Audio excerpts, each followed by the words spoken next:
Lila felt like a ghost in her own marriage. Her heart bruised by neglect.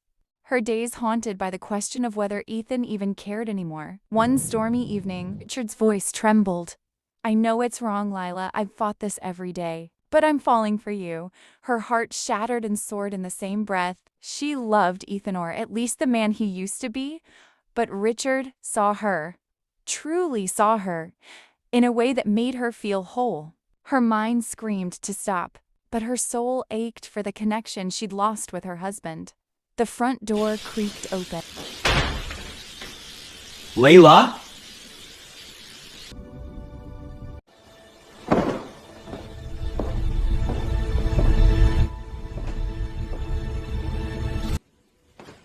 Lila, 26, and Ethan, 28, had been married for 2 years. Their love, once a blazing fire, now reduced to embers by Ethan's relentless work trips.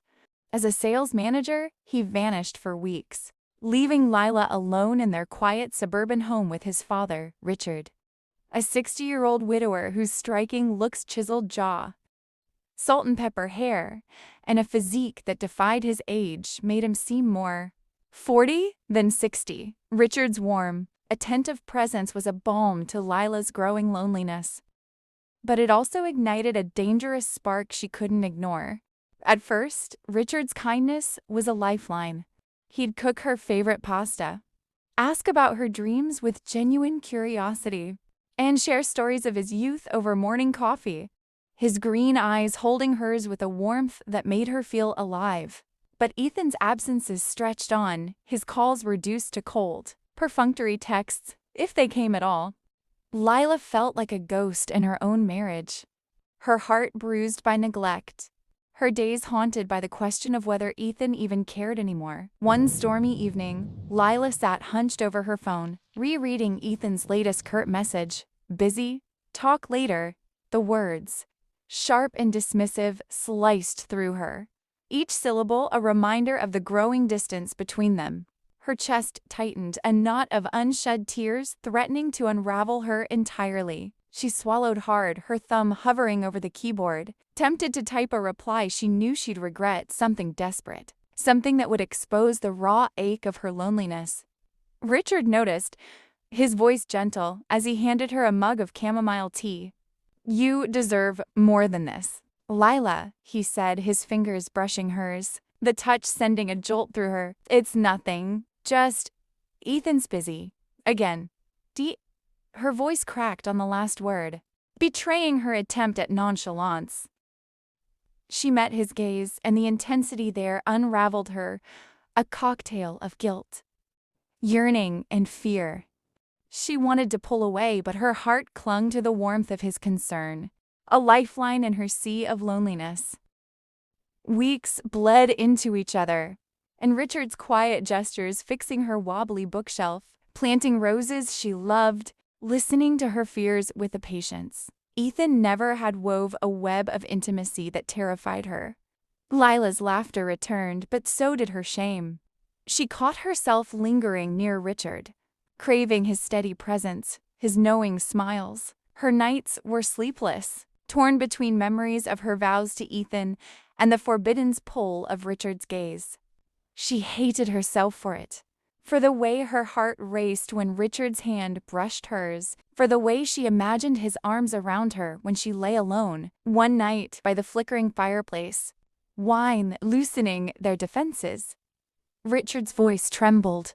"I know it's wrong, Lila. I've fought this every day. But I'm falling for you." Her heart shattered and soared in the same breath. She loved Ethan, or at least the man he used to be, but Richard saw her, truly saw her, in a way that made her feel whole.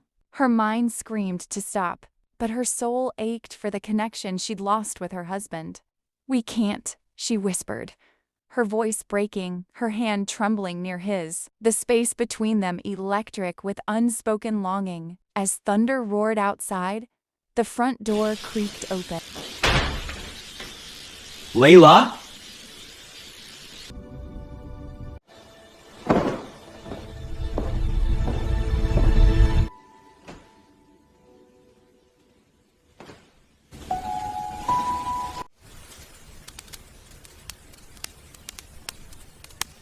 Layla, Dad, I'm not blind.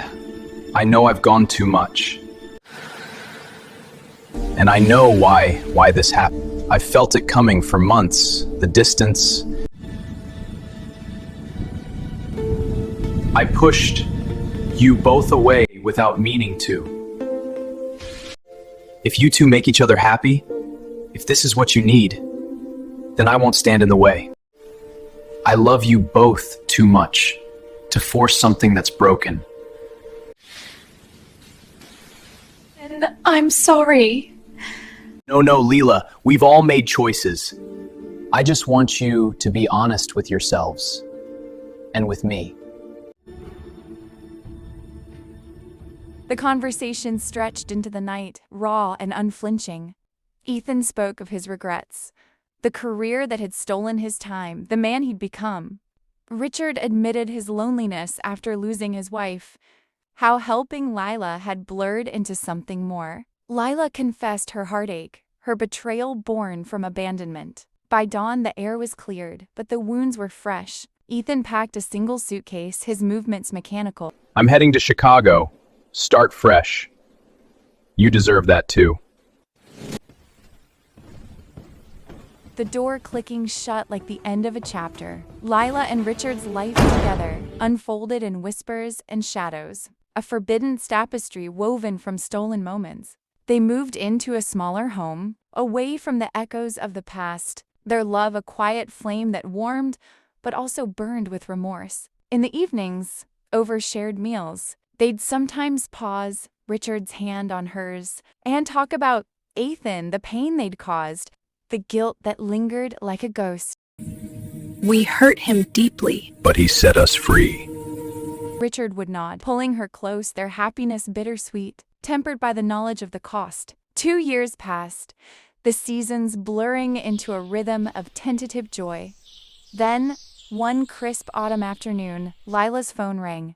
Ethan's name flashed on the screen, a jolt from the past. "I'm coming home," he said simply, his voice lighter than she remembered. "Just for a visit.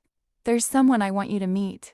When Ethan arrived at their doorstep, he looked transformed, healthier, with a spark in his eyes that had been absent for so long. Beside him stood a beautiful woman. This is Sophia. We met in Chicago. She's a graphic designer and, well, she's the best thing that's happened to me.